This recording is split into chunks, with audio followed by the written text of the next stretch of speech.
The Repopulation kicks off the new year in Steam Early Access, Age of Wushu prepares to release its Transcendence expansion, World of Tanks starts to look a little bit like Minecraft, and Smite ramps up to its World Championship.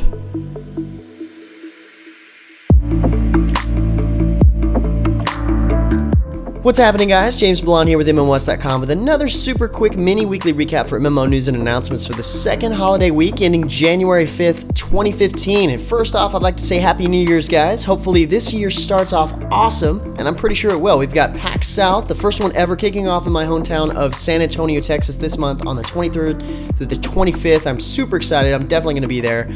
Other than that, we've got an extra short recap again this week. Sorry about that, guys. Due to New Year's, apparently the game developers and publishers need to, I don't know, spend time with their families. Who knows? Either way, they're not there, so we didn't get a whole lot of news. But I guess we'll forgive them this time. Starting off the new year, the Repopulation delivers an end of December report discussing the game hitting early access on Steam and lifting the NDA, so you can actually stream the game, record it, whatever you want to do.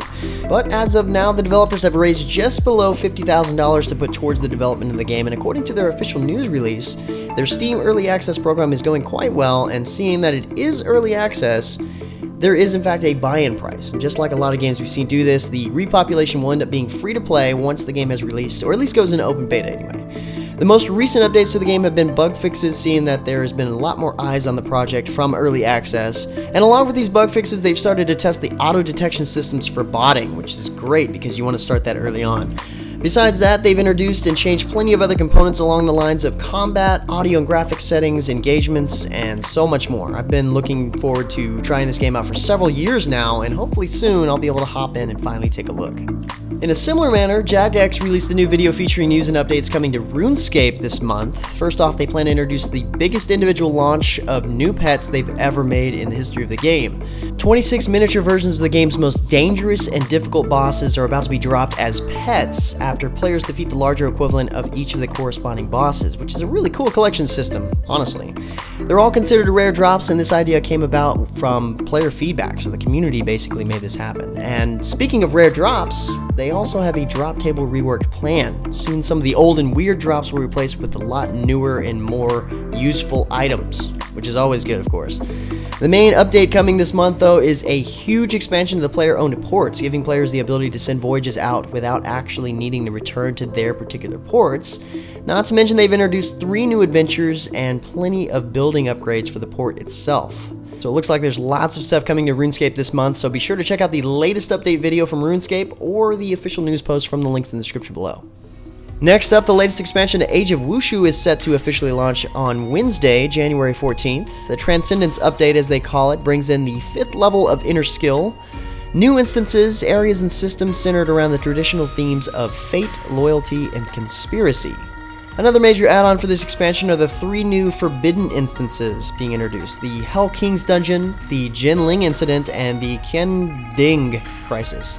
It's probably not at all how you say that, but I'm going to go with it anyway.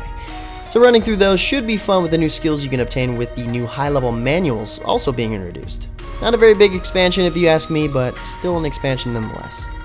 Well, I guess not everybody had a good new year. After a very short lifespan, Legend of Silkroad from JC Planet was shut down this past week on December 31st, and according to the official news post, they shut down the servers according to the developer's difficulty.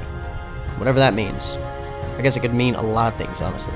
Either way, the game came to an end with a little more than 8 months of life, and it doesn't seem like there's any plans for a future comeback or revamp. All I can say now is good luck, try again, maybe? Wargaming apparently didn't take a holiday break, and it looks like they've been up to something weird. Last week they announced a brand new game mode for World of Tanks called Winter Showdown that turns out to be an 8-bit game mode that looks like something along the lines of an early April Fool's joke, to be honest. Regardless, the new 8-bit mode is introducing 3 custom-built vehicles, a new map that looks like it was made by a 10-year-old in Minecraft, and planned tuning setups. The 3 special tanks are called the Mammoth Heavy Tank, the Polar Bear Tank Destroyer, and the Arctic Fox Light Tank. And of course, they each specialize in the way they fight on the battlefield.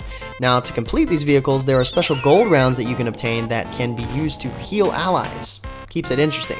To be honest, as crazy as it looks, it actually seems pretty fun, and leave it up to Wargaming to make a game mode that is almost nothing at all like the rest of its game modes.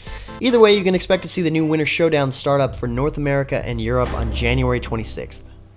And finally, as you might know from last week's recap, Smite was going for the $2.5 million prize pool mark for their World Championship going on this coming weekend in Atlanta, Georgia on January 9th through the 11th. And they made it, and are currently standing at $2,546,092, which is pretty impressive, to be honest. So seeing that the tournament is happening this weekend, that also marks the end of the Odyssey program. So I'd say get your exclusive skins and items while you still can, because after this you'll probably never see them again. And on a side note, Hi-Rez also recently announced that they will be holding a $5,000 cosplay competition during the tournament that is open to anyone at the event. So hopefully jptg will get some photos of that while he's there. But honestly, I think you should enter the event. The prize pool will be divided between one male and one female cosplayer. That's $2,500. It's not bad. I personally would go as Elite Agent Apollo, but sadly I won't be there. Anyway, guys, that's about all the major MMO news and announcements for this short week. Next week should be back to normal news-wise, but until then, if you're looking for more information about the topics featured in the recap, check the links in the description below. Otherwise, head over to MMOHuts.com/news for even more MMO news. Feel free to discuss the news in the comments below, or head over to MMOHuts.com/forums. And until next time, guys, that's going to be it for me. I'm James Blonde. See you out there, gamers.